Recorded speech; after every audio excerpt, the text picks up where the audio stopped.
running issue. Still a running issue. Right, so yeah, so still have the running issue. Haven't really looked at it since last week. It has passed MOT now, so I got all the small jobs done in the last video. So it does have an MOT on it. I haven't insured it or taxed it yet because I want to sort out the running issue. I'm going to change the cam sensor next. I haven't got any codes for it, but I have one here. I didn't have any codes when the room was bad, so maybe I'm just going to try it just to rule it out. And if not, I'm going to have a look at the turbo because a few people have suggested maybe there's an issue with the turbo, so, and it'll be the only thing on this engine that hasn't been changed. So yeah, I'll swap this over, try it. I don't think this is going to do anything, but just in case, it's just much easier than swapping over a turbo. And yeah, if it doesn't, then going to have a look at the turbo. Hopefully it'll be a quick video and this will work. So the cam sensor, as I said, it's easy to get to. It's right on top of the engine. When my wiring loom did burn all of these wires, so maybe the fire damaged the cam sensor. I don't think so. I'm just hoping at this stage really. But yeah, I'll swap it over just in case, try it out before I look at the turbo. I've got a spare sensor here to try, so. They're both BMW sensors. Different part numbers though, so not sure. Same engines.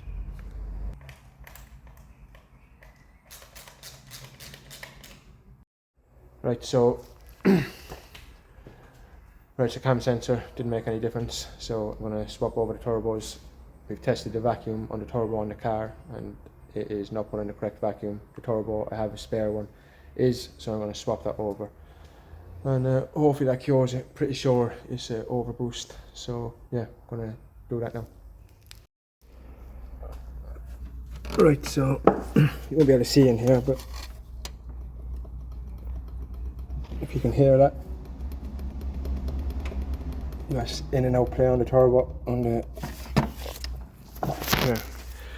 that's in and out play on that turbo, which you shouldn't have any, so that is probably the issue with the overboost. So let's get this turbo off and swap over my other one. Right, so I need to take off the DPF delete. Easy enough, just take off this V-band and then up there, then up onto the turbo, I think 215s. So that's fairly straightforward. And you can see there's a mount end that, I don't know if you can focus in, a mount end that mounts the turbo to the side of the engine. And it's whether I can get it out between the engine mount or not.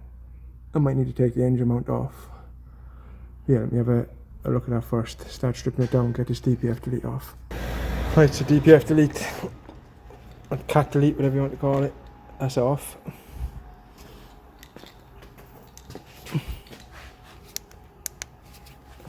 Turbo, so I'm not sure, focusing. I'm not sure if I'll have enough room, whether I'll get it past the rack or not. The column, I mean. Potentially have to take that engine mount off. I will, let me get the rest of it undone now. I've got to undo that bracket. If I take it off, completely off the turbo altogether, give me a bit more room, and take it off the side of the block. This one here, undo this pipe from the Jubilee, and then on the front end, undo that banjo for the feed. So it's easy to get to the engine mount, all the bolts are accessible. I just have to hook up the top of the engine if I need to, so yeah, let's have a look. Right, so this is how you get to the bolts to the top of the turbo. This is basically in the airbox, and this metal plate then is a slid under there, so in between the airbox and the shield, that's popped in. Just get to that clip, pop it out. Or there'll be rubber grommets on top of these as well before you take that plate out.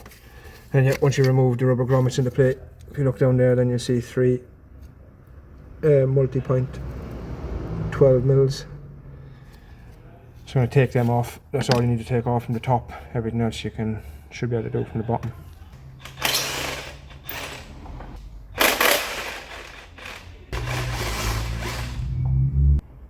Right, so 3 of them 12 mil multi-points.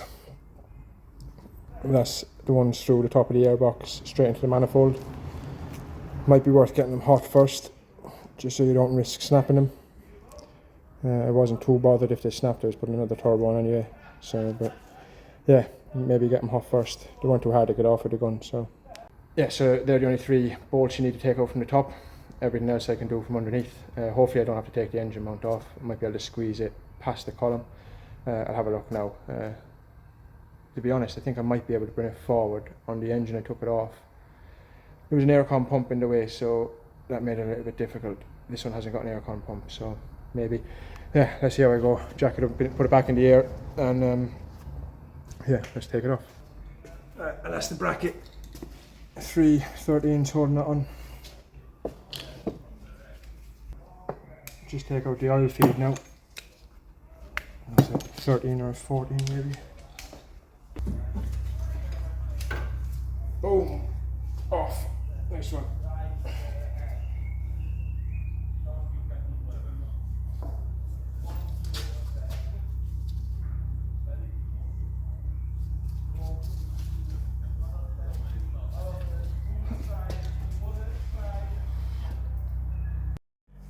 So, turbo is off. I don't know if you can see this on camera. You probably can't. No, you definitely can't because my hand is in the way. But that turbo moves in and out by quite a decent bit. It's got a bit of up and down play. A small bit of up and down play is normal. But in and out play, that's not normal. So, and there's quite a bit of that. My other turbo doesn't have that, so I'll be swapping it around. And so this is the turbo off my other engine. Basically same turbo with no in and out play. So, and when we vacuum tested it, it showed right under vacuum, which the old one doesn't. So I'm going to get that fitted in the morning, and fingers crossed, that's my issue sorted. Alright, so that was pretty straightforward. I didn't have to take off the engine mount, didn't have to move the steering column, and it was pretty easy to take off. There's no aircon pump on the engine in the compact over there. There's no aircon pump on it, so I was able to pull it out to the front. Pretty easy, straightforward. As you can see, there's plenty of in and out play on the turbo, so that would suggest that's where I'm getting my problems from. I've got my other spare turbo off my spare engine. I'm going to stick that on next, and fingers crossed that should sort out my issues. It's 7 o'clock on a Friday evening, so I am going to come back in the morning, get that all fitted, and yeah, take it for a test drive. And providing it's all good, it's MOT'd. I just need to insure it tomorrow, put some tax on it, and I can take it for a proper spin and see what it's like, and maybe sort out all the other niggles that are with the actual car itself. But yeah, fingers crossed it is the turbo that's going to sort this issue for me. Yeah, so I'll see you in the morning. And it's morning time. Time to move some cars and get the turbo fitted on this. Right, so just going to strip a few bits off this turbo, just a bracket on the side and the intercooler pipe work, just to make it small enough to fit in through the front, get it bolted onto the car, and hopefully issues sorted. Right, so she's ready to be lifted on. Hopefully it goes back on as easy as it came off. And just get this bracket on up there if you can see it. I'll get that back on just loosely, just to hold the turbo in place, and I'll drop it back down, slide the gasket in on top, and put them 3 bolts in. Right, so this bracket, that bracket holding the turbo to the block, just loosely put that on, can hold the turbo in place. Put this pipe back on as well. I haven't tightened anything up yet. I'm going to be able to slide the top gasket in on the top and put the 3 bolts into the top of the turbo first. So drop the car down and do that. Right, so I need to get this gasket on top of the turbo, in between the turbo and the manifold, and then these 3 multi-point 12s. Turbo is mounted in place. I just need to slide this in and get the bolts lined up into the holes.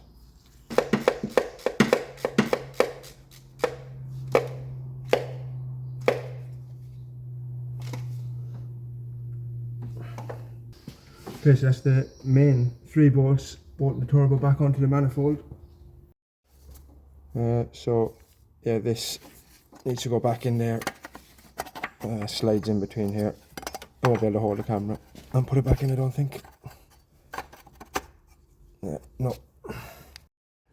Right, this metal piece, it doesn't slide in between the both, it pops in underneath. There's like a little clip here at the back and then a clip in the front, so it's easier than I expected. Didn't realise which way it came out, so it just pops in and out. Then you should have 3 of these rubber grommets, and they pop back in to the holes just to cover them up.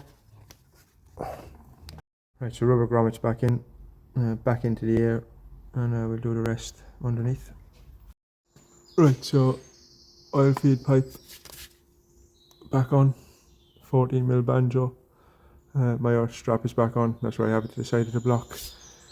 Vacuum lines are all on, and the vacuum valve is plugged back in.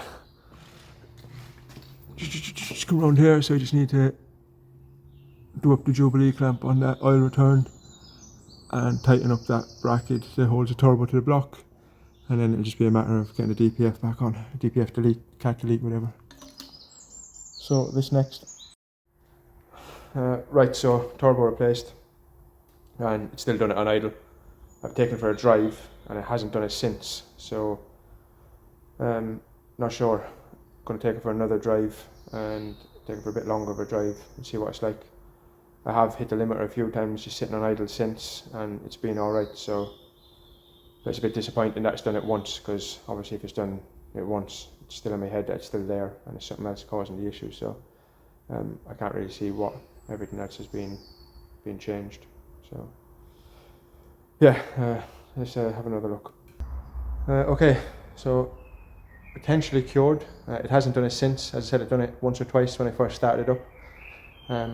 Not since. I've done quite a few laps in it and put it under the same conditions as what I have in the past, and it hasn't done it at all. So I'm going to stick some insurance on it and get it on the road and see how it is. So yeah, so that'll be the end of this one. Next episode, you should see me test driving this. Fingers crossed it all goes to plan. So see you next time.